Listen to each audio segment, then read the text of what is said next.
eclectic tastes in comedy. And where can they find you? So my Instagram is @adam.d.here, as in here. I also co-host a podcast called Bad to the Dad, where we interview dads of all shapes and stripes and sizes. So @BadToTheDad is our Instagram, and my Facebook is Adam D. Chandler. Wow, that is freaking awesome. Media machine.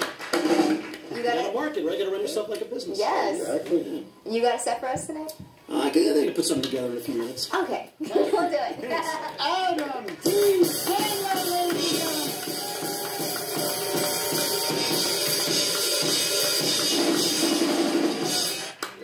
And I look at Freddie, and all I can think of is, let's make Freddie great again.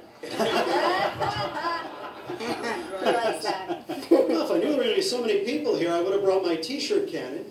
Because everybody loves free underwear being shot from a plastic tube, right? Mm-hmm. The other day I was at a sporting event and I saw a constitutional lawyer said, "Get out of my way, pregnant woman, I have to have that t-shirt that says, 'Let's go Devils.'" It's the same people that get excited when they know which hat the ball is under in the Jumbotron shell game. It's a different world. I don't get it. So, very nice. Great to be here in Staten Island. I have driven through here many times. Great to actually park the car. Speaking of parking and driving, big news for my family, and I thought I would wait till tonight to tell all you fine people. All right. My wife and I are adopting. Woo! Woo! We're adopting a highway. Apparently that's something you can do. Just like Madonna goes to Africa and adopts 5 kids, you can adopt a stretch of roadway. So we have an adorable section of the New Jersey Turnpike. Mostly the Newark exits because we're woke. Woke-ish. Woke-ish. I'm looking to develop a relationship bond with my highway. So the other day I went out to the Turnpike and I took a ball and I rolled it out to the highway, hoping my highway would roll the ball back. It did not, but that's okay. Maybe it's not into sports. It's all right.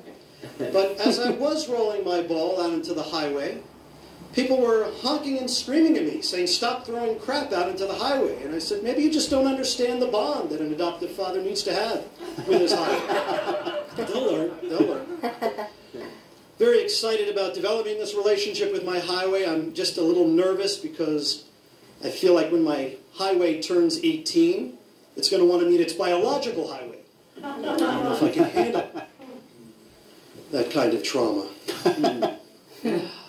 So I am a dad, and yeah, I don't know if that's an achievement or not. It seems like anybody can do it these days. But I am a dad. I love being a dad, but getting very, very nervous because kids are so much smarter than they were at my age. And it has nothing to do with the electronics, even though we call my kids the IT department in the house. But the other day I played Scrabble with my son. And he beat me at Scrabble by the whopping margin of 225 points. Woo! Now, my kid is not a genius, so you might be wondering, how did my 13-year-old son beat me, a man of clearly elevated intellect and a way with words, by the whopping margin of 225 points? Here's how a 13-year-old beats you at Scrabble by that margin. When your son, your 13-year-old son, pulls the letters to open up the game with groins, you are not going to win at Scrabble. And he didn't stop there. Building on the S in groins, it was turds, followed by the word farter. Not fart, but farter, as if it's an occupation. Triple word string. I said, "Son, I got to call you out on that. I don't think it's a real word." He said, "Dad, look it up." Sure enough, I did. Thank you, Webster's, for encouraging the prepubescent society of America. You're probably wondering what letters I got. I got vowels. And not all the vowels. I got 3 E's, 3 I's, and a U. Do you know what you can spell, Freddie, with 3 E's, 3 I's, and a U? It's got to be a wine. Close. You can spell what you're saying when you're having a stroke. Or maybe the next Shakira song. I don't know. But if you thought raising young boys was tough, I'm sure I don't have to tell all of you who have teenage girls. This is a nightmare I could never dream of. So if I seem a little shaken up, if I seem a little off my game, if I seem a little unsturdy, it's because I have Pop 5 Xanaxes, because my 16-year-old daughter just got her permit, and she only wants to drive with Dad. So when the keys jingle, my wife runs to the next area code. And it's just me. So now every time we get on the highway, my daughter becomes Sandra Bullock in Speed, but I don't get to be Keanu Reeves. I'm every poor bastard on the bus, hoping that Sandra doesn't go under 50. But in my sad reality, I actually hope Dennis Hopper hits the button and blows the whole thing up. I'm glad you laughed at that. Usually when I tell that bit, oh, Adam, you went dark there. And I say, yeah, but you've never driven with my daughter. Boys are brazen. You know, you have a teenage daughter, you really appreciate, you know, what a scumbag you were as a teenage boy. Boys are brazen. I don't know. You know, when I liked a girl, like back in high school, I had to rehearse for 3 weeks in the mirror to, you know, think about what I was going to say to her. I'd be in the mirror, I'd be like, hello, Jennifer, you look lovely in that ensemble. Those shoes are very pretty. I was wondering if you would like to go out with me for a delicious ice cream treat at the Carvel. Perhaps we could split an ice cream saucer, my treat. I thought by being more formal and polite that I would get more dates, but it actually got me more single. But now these guys, there's really nothing to it. The other day, this guy reached out to my daughter and he said, "You're pretty. Let's get Panera." And he didn't even call her. He texted her. And he didn't even spell Panera right. His autocorrect kicked in. "Oh, I think you're pretty. Let's get some Panther." You look like a girl who might like a large black jungle cat. Come on. My goodness.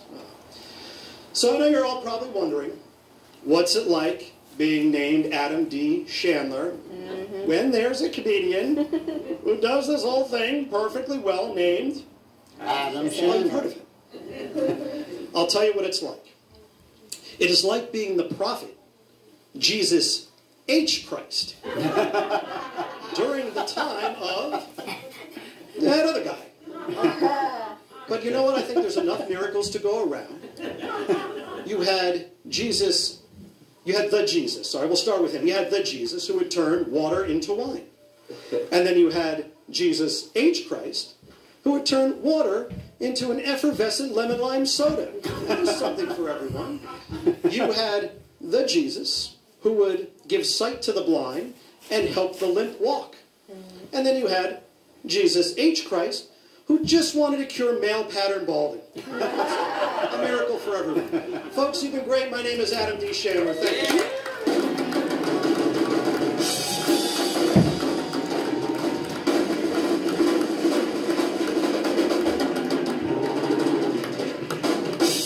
Yeah. That was awesome. Awesome. Yeah, we're really fired up tonight, Fred. I tell you, he made Adam Sandler proud. Look good. So, we have another thing. Al, I have a question for you. Yeah. The book, the cover, the dynamic cover of this book, it was awesome, right? It was a lot of fun. And you were on the virtual show, and I put together a little bit that you were actually, your face was in the microphone head. Right. Because the whole cover is your face in the microphone head. With a cigar. With a cigar, right. And you are the microphone. Right. So if they had that rolling ready. Well, that's a funny question, Evan, because we had a couple of different options originally for how we were going to do the front cover. So initially the front cover was going to be what the back cover is now, which is a serious photo of me. For lack of a better word, a pensive shot of me at the dinner table with my family.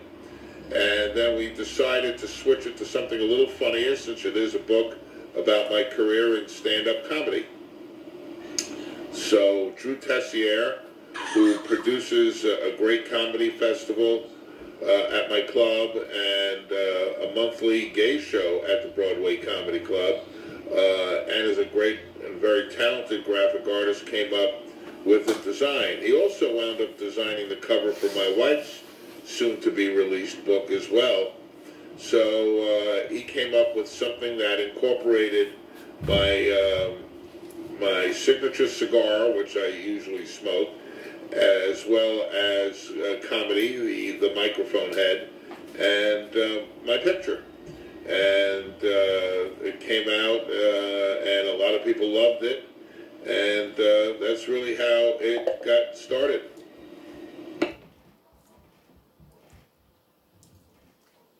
Okay. Wow. Jody Oliver, our next guest is... Yes. Peter Glitzman. Hi. How are you? Doing well. And Peter, how did you get into comedy? I used to have a top secret security clearance in the Pentagon, and I made a dare with another engineer that I could keep the generals awake. Oh. Okay. It didn't work. Well, what do you believe sets you apart from other comedians? Social distancing.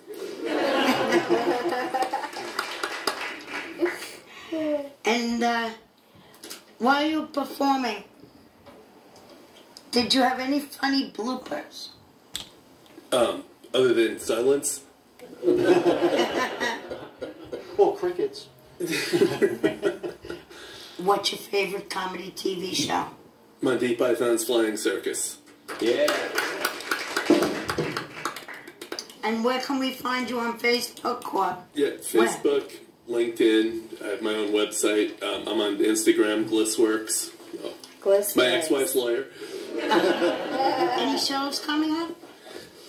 I have used the last set I did from the Staten Island Comedy Show to audition for several comedy festivals, so I will certainly keep you guys posted. Oh, wow. Oh, You hear that, good. Stanley?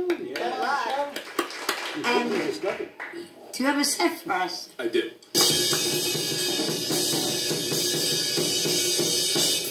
Staten Island. I'm actually from Staten Island, or as most people from Staten Island would say, Staten Island, sorry. I mean, you know, just saying the word Staten Island, you feel like you're in confession and you're admitting to tax fraud. Tomorrow. Yeah, but I'm actually, it's all about a positive spin. I'm from the South Shore of Staten Island, so, you know, you can smile when you say a lot of things when you're describing the South Shore of Staten Island, like Lemon Creek, Wolf's Pond Park. Think about the North Shore of Staten Island. Watch it! I graduated from Monsignor Farrell High School in 1980, so I grew up on Staten Island in the 1970s. It's a much different world today. Like, if you wanted to meet, like, I went to an all-boys Catholic high school. If you wanted to meet women who spoke Spanish on Staten Island in 1978, you had to hang out near the courthouse. It's kind of a strange place. But I recently turned 60 last Tuesday, thank you. I'd say that I'm dating myself, but at this point it's mostly carbon dating. But I can still do everything I did 40 or more years ago. I still swim. I'm a body surfer. I spent my summer, my birthday weekend at the beach. I still ski in the wintertime. I ride city bike about 800 miles a year. But the only thing I can't do is communicate with younger people. I'm in acting school, which is a whole other story, but every single other student in my acting school is more than half my age. They're in their late 20s. So they invited me out to karaoke night a couple of weeks ago. So I get there, and they're talking about Notorious Big. I thought maybe we were going to film a porn movie. They were asking me about The Killers. I thought maybe there was another school shooting. So finally this one young woman says, "Do you know that song by Meatloaf?" I was like, "You mean Paradise by the Dashboard Light?" She starts jumping up and down. "Oh, can we do a duet?" I said, "Yeah, little point of reference. St. George Theater, March 1978. A Meatloaf concert was my first date." And she said, "Well, it's more than 40 years before I was born." That was pretty bad. That was kind of embarrassing. But, you know, I'm okay. I mean, you know, the way I look at it, I try to put a positive spin on things. I'm over 60. I used to drink in old man's bars. Now I drink in bars. I used to date older women. Now I date women. I'm pitching a reality show about my sex life. Antiques Roadshow. I've taken stock of my life. You know, I've had a lot of success, a lot of failure, you know, mainly in comedy. But I'm divorced, thanks. Twice, thanks. So first time I got married was 1990. Second time I got married was 2012. So I had a lot of time during the pandemic to listen to a lot of music. And it occurred to me, the first time I was married to the band Nirvana. The second time I got married, I was married to the band The Foo Fighters. I listened to a lot of music on Amazon while I was sitting in my apartment during the 5-week lockdown when I couldn't work. And it occurred to me, every single song by Nirvana and The Foo Fighters sounds just like both of my marriages.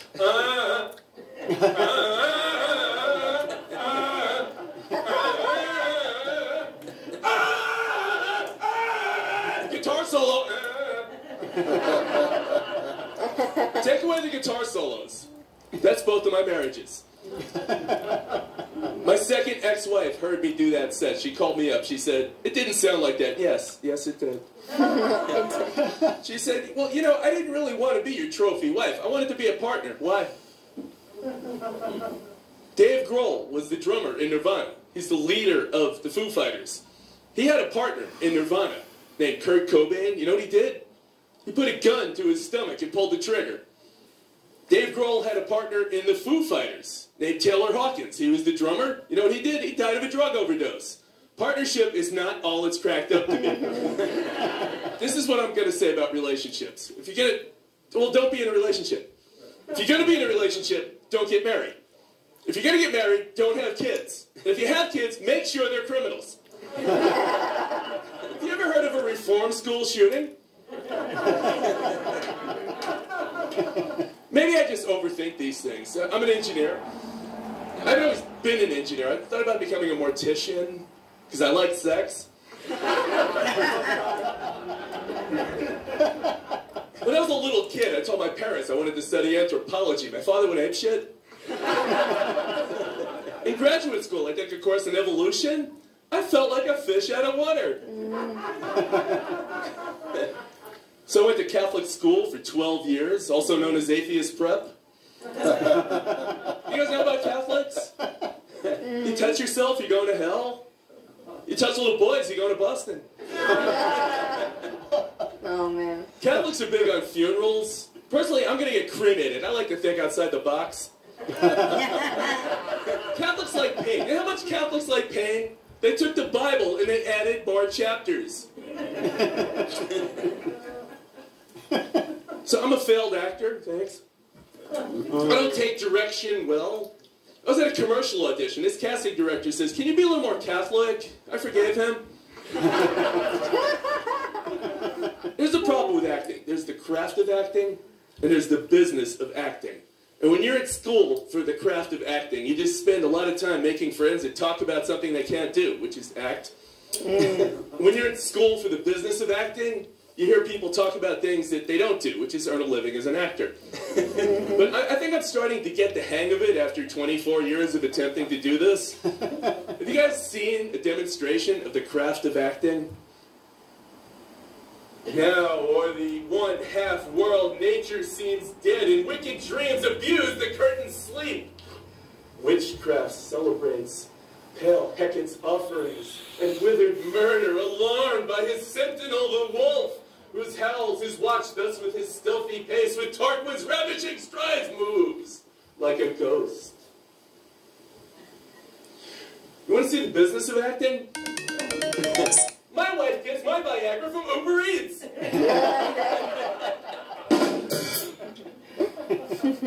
I'm really hoping that I can have a successful career as something other than an engineer. I mean, I live on the Upper West Side. My life is going pretty well, but it's really hard. You know, I do auditions. I'm just hoping this whole thing works out. You know, I'm at that age where you just want things to work out.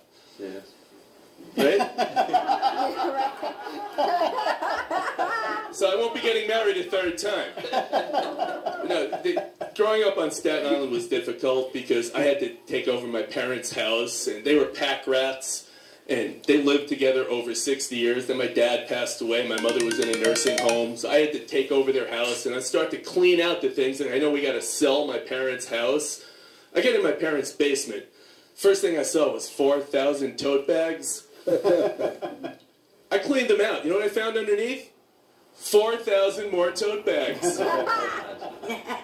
After my dad passed away, my mother became very religious. But what we didn't know is that she used to go to the Christmas store to get religious figurines, but it was right next door to the liquor store. She was a high-functioning vodka drunk, so she'd come home with these bags of, like, the baby Jesus, the teenage Jesus, Jesus and Mary, Jesus, Mary, and Joseph. Have you ever seen the Chia Pet Jesus? You smear mud and seeds on his face, 3 days later, Jesus! But underneath, it was Grey Goose, it was Gilby's, it was Beefeater.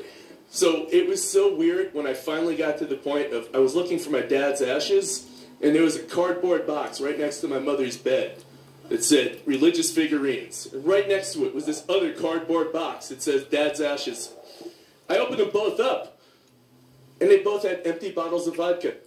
And I thought to myself, where are my dad's ashes? Probably in a tote bag. You guys have been great. My name is Pete Glissman. Thank you.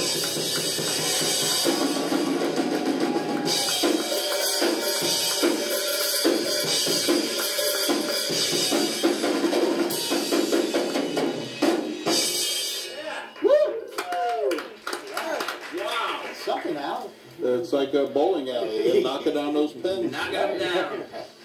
So, Al, let me ask you a final question about the book. Yeah. Now, in the book, what is your overall description of the book that you wrote? Did it on the dare? I think it talks a lot about my history in comedy and the people I started with, different interactions with them. Some were positive, some were negative. It talks a lot about the golden rules of comedy. You know, I wanted to make the book interesting to both the comedy world and to the general public who might want to buy the book. So obviously you need the celebrities, Sarah Silverman, Jim Gaffigan, Kevin Hart, the chapters on those people and my interactions with them. And then you also I wanted to give some tips to comedians, as we've done some of them tonight, and a lot more than in the book.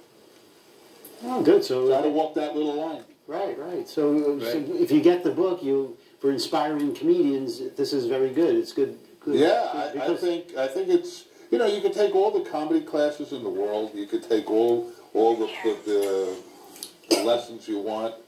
But, I think these little golden rules that I give in the book is probably the greatest bargain you're ever going to get in your life. Awesome. And you're a comedy club owner. You own many comedy clubs in Florida, New York City, a few more than what you have now. Right. I owned the New York Comedy Club, Broadway Comedy Club, Greenwich Village Comedy Club, New York Comedy Club in Boca Raton, Florida. I've managed comedians. I was a comedian. I was on national TV. So there's not an aspect of the business that I haven't really been involved in. So I tried to really give, as my legacy, I wanted to give some of that back because I know what it was like to start as that, young person for the first time at a comedy club doing an open mic and, not getting laughs because everybody's thinking about their material when they go up, Right. Do you have any questions? It's a good book to, people to learn, comedians. It's definitely they're going to. I'm one of the only comedy club owners in New York who is actually a comedian. So and the experience you have, it's great. Yeah, There's nothing like live, live, doing it live and making mistakes and. Right. There's nobody that's going to be able to give people the advice from both ends of it, having been a comic and what comedy club owners look for. Let's face it, the goal of the comedian is to work the rooms, the comedy clubs. Yeah. So in this book, we discuss what it is I'm looking for in comedians. Okay, well, that's the end of the show. That's good. That's great. Thank you, Al, for all that insight, for your professionalism. Thank you, Miranda Panda. Thank you, Jody Oliver. Thank you, Freddie Coscia. And Freddie Fucking Coscia, died. help us out and give some sponsors. Sponsors, AJC Advisors. Oriental Plaza. Oriental Plaza, Did the it. Boutique Bagel and Deli. Yes. Provided the food. How about Bella Beans Cafe? Bella Beans Cafe. They provided the crumb cake. The crumb I think cake, they got the beautiful best- crumb cake, and the best Oh, coffee. The crumb the best cake. coffee in Staten Island. Here we go. Come on, everybody.